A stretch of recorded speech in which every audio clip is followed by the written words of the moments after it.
Now, a little known fact, which I do think is becoming more widespread, is that at the beginning of the Nazi regime, the victims were trans people. Magnus Hirschfeld was the Jewish doctor and founder of the trans friendly Berlin Institute for Sexology, also known as the world's first trans clinic. Nazis accused Jewish people of degeneracy, and that encompassed everything, including the existence of queer people. Christian values were a big part of Nazism. They believed that Jewish people delineated from essentially conservatism. What today we would describe as liberal values, then they were described as sinful, which is still actually described today by fascists and religious fundamentalists. But the Nazis believed that this was the downfall of society, and you can see how this was synonymous with anti Semitism. You may hear things such as Jews are facilitating the white genocide by supporting high amounts of immigration. Now, you might only see that on Twitter, but this is one of the most classic anti Semitic Nazi arguments, in which Elon Musk even tweeted in support of this argument. This is such an important point to make because most people won't be upfront with their anti Semitism unless you're Elon Musk, but many in the media, political parties, commentators use the very same dog whistles. The West has fallen due to liberal culture. Strong men create easy times, and easy times create weak men.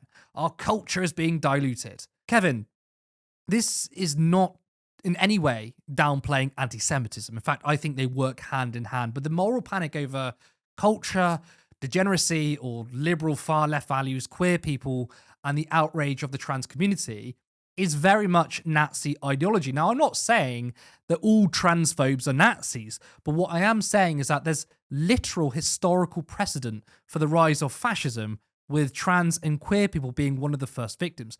I mean, what do you make of that? Is that something you agree with? Absolutely, yeah. I think it's a really good historical example you use there of the Hirschfeld Institute for Sex Research, because it was one of the first institutes that was targeted by the Nazi thugs. And indeed, I would argue probably is the first book burning that took place, because literally their research papers were piled up in the street outside and burned.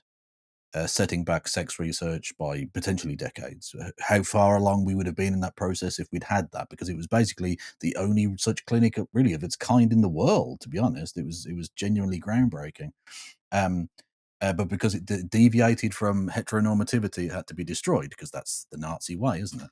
Um, and also, I think it's interesting that you bring that up in the context of Holocaust Memorial Day, because it's an interesting new avenue of Holocaust revisionism or Holocaust denial Yeah.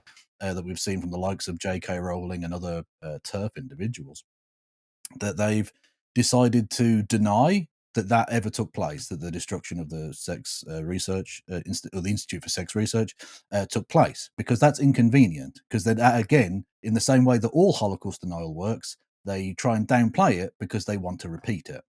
TERFs downplay that because they don't want to be associated with the Nazis, even though they would like to, in the same way, roll back sex research in ways that they find icky or uncomfortable. It's classic Holocaust denial, but from a new perspective. I made the point I don't think all transphobes are Nazis, but there seems to be a sort of pipeline towards Yeah, it fascism and depends. Nazism. Yeah, it depends how far along the line they go. A lot of a Quite lot. literally. I A mean, Posey Parker, for example, is someone who's extremely transphobic, but then you find out more of her political positions. Oh, wait, she's also anti-feminist. She's also very conservative. Oh, wait, she's actually stood next to literal Nazis in Melbourne. So you can we've see had where lit that pipeline we've begins and had Hitler ends. being quoted at TERF Yeah. rallies. That's not a coincidence. Hmm. That's not a surprise. Um, yeah, there's a lot of crossover. Any movement that can be kind of used or utilized as a way of enacting violence upon people who are either some way other, right? So either like a racial minority or a sexual minority, someone who neo Nazis don't like.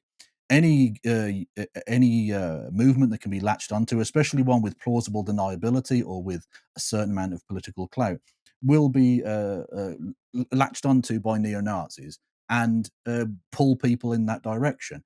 And unfortunately, TERFs are not the first, but they are sort of one of the more recent ones that has had that happen. And you notice the difference between the sensible human beings who realize that that's messed up and get out of it. They might not stop being transphobic, but they don't become fascists. Whereas people who stick with it inevitably go down that pipeline. Support independent media, support social justice that's there on social media. Thank you. Turn left.